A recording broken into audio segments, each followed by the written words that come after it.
So I just read somewhere now that the federal government of Nigeria has imposed compulsory insurance for landlords who have tenants in their houses in Nigeria.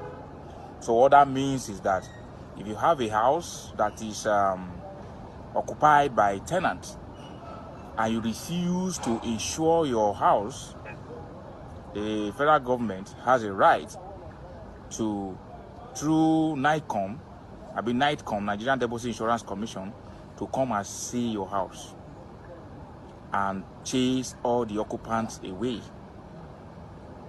Part of the money I heard will go to fire service. Part of the insurance money goes directly to fire service in case there is a fire incident in your house or there is anything that needs to be compensated, so that they will compensate the people.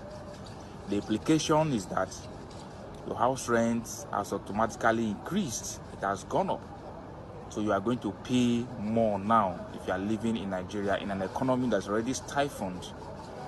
People are choking in this country. People cannot pay their bills. But yet, the government of Nigeria is saying that you must insure your house. Yes, insurance is fine, but making it in so much is in a way that you now add to the burden of the people, because Barrister, that man was just trying to make the point I am about to make right now. Now, earlier we talked about Nigerian government and Nigerians. They have this penchant for copy, penchant for copycatting. If there is a word like that. They always want to copy everybody. They want to copy everybody except themselves. You are copying a system. You are copying a policy from a system that works well. In that a system that has been institutionalized, as against our own system that the environment is not enabling for such thing to go on. That man was trying to make a point. Why will you? Insurance is good. There's no doubt about that. Landlords are supposed to be insured, and then to insure these properties. And most in a climb like the climb the way I am right now, it's not even the landlord that insures. It is the tenants that actually buys insurance. That is it. Before you rent a house, you must present insurance. You have built. It's the tenants that pays for the insurance. Whatever you present your insurance card or whatever insurance policy. At least in case anything happens, the landlord's property is secure. If anything, if fire destroys or damages the property, the insurance will take care of it. So it's not even the landlord. The landlords are not even saddled with the responsibility to buy insurance. It is the tenants. But that's not the point now. Right now, you are putting more burden on Nigerians, even when Nigerians right now cannot afford basic necessities of life. The economy is so bad that things are not working well. People in business are not doing well in business. People that are working, of course, if the businesses are not doing well, of course, obviously, people that are working for those businesses will not be doing well by default or by extension.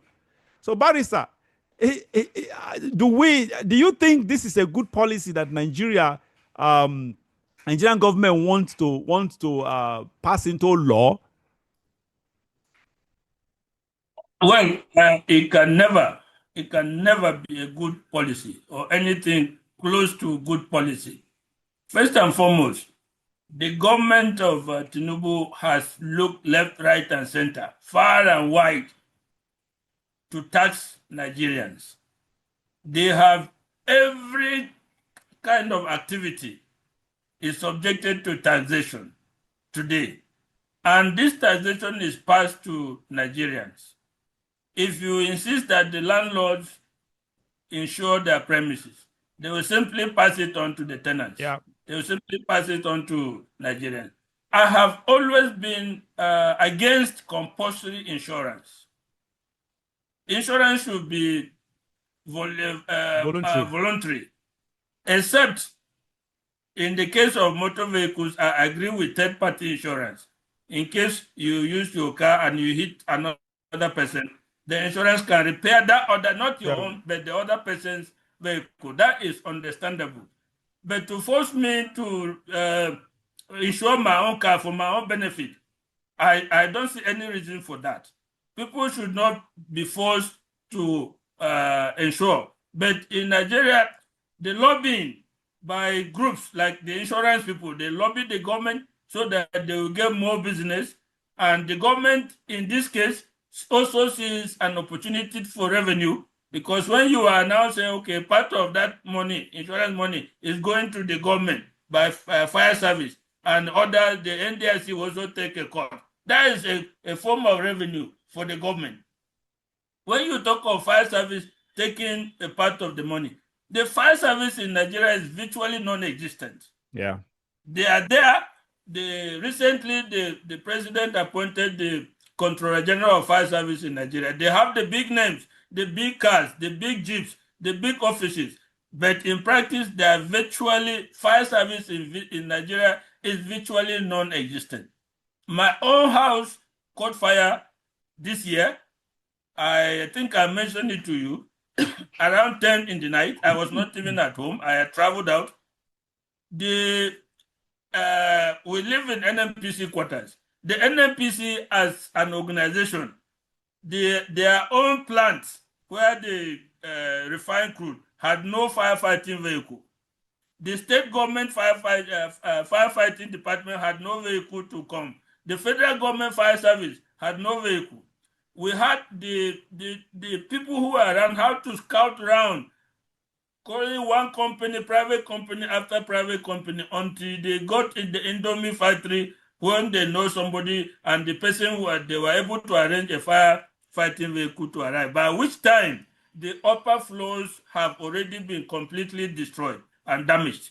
The 2 flats up were completely burnt beyond repair. So the fire service exists only in name.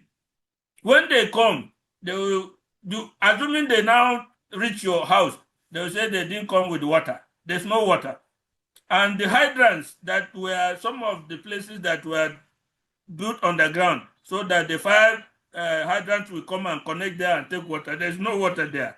That's the reality. But on paper, we have controller generals of fire, we have budget for fire service, we have offices, we have employees, we have staff, drawing salaries, being promoted every year. I don't know on what basis they are promoted, but they get promotion and they end up as a department of government. So the whole idea is not to safeguard even the houses or safeguard the tenants. It's for revenue for the government and for the insurance company. I think on your show I have mentioned repeatedly, when you hear the government, when you hear Tinubu boasting that he has quadrupled Nigeria's revenue, he does not tell the average Nigerian who does not know any better whether that quadrupled revenue is from production or from taxation. If it is from production, that is evidence that the economy is improving. But if it's from taxation, that is evidence that there is motion without movement. You are just going around, there's no movement. You are just putting a load on the citizens. And that is what is happening today. At the same time, the value of that quadrupled revenue is less than what used to be before. So there is it's the same thing we keep saying. Motion without movement. We are cycling in the same place, but we are not moving. So they should stop deceiving people. The economy is still comatose. The economy is not improving. They are getting loads and loads of money, but paper money that is virtually valueless. You know why they excuse me. Why they are doing this is because our resources can no longer, we just can't depend anymore on our natural resources, because our natural resources have been mortgaged. We are using our natural resources to actually service our loans, external loans. So, or rather, service our debts. That's the right word. And as a result of that, government have to improvise to actually squeeze out create other means of generating resources and creating other means of generating resources. That means they are not actually doing it for patriotic reasons. They are not actually doing it to develop Nigeria. They are doing it to actually create more avenues for them to amass wealth to themselves. That is just the reality, because even from all this, they are not only amassing wealth from these external loans. They are also amassing wealth from the internally generated revenues, which includes taxations, multiple taxations. I don't understand. Multiple taxations exist in an environment that is enabling for such pressure on the system or on the people. When the environment is not enabling, how do you expect multiple taxation to? You will end up, I don't know, because what we'll end up experiencing is a total breakdown of a system that will result to a public revolt. Because there is a limit to how much you can take from the system when you are not giving back to the system what you ought to. Because if you are taking from the people and you are not creating the environment for the people to be resourceful, to be productive, at the end of the day, the people will hit their limit, and hitting their limit means you will get to a point where the government will stretch hand and say, okay, pay tax for what you have done, and the man will say, the citizens will say, we don't have, look at our bank accounts. Look at all we don't have money to pay to you anymore. At that juncture, what happens? Revolt. So that is just it. That again, this system, like you mentioned earlier, Tinubu'S keeps boasting of this multiplication or quadrupling the resources, the revenue Nigeria has. That is a momentary thing. It's a fraud. That cannot stand the test of time, because, like I said, it has limits. It will get to a breaking point where it can no longer, this revenues can no longer be sustained. That just is because people cannot give what they don't have. That's just the reality. Do you know that? I'll just give you an example. If you go today to renew your vehicle particulars, there's a column where it is said radio and television levy. Can you believe that? Are you serious? Inside renewing your vehicle particulars, what has brought radio and television inside this thing? They want to tax about everything that it can be seen in Nigeria, so that they will say, oh, government is generating more revenue, instead of getting more revenue from production, which is absent. What has television and radio got to do with renewal of your vehicle particulars? But they have looked left, right, and center and tried to incorporate about everything into taxation of the Nigerian, and the people are groaning under this weight of taxation, and it will come to a breaking point.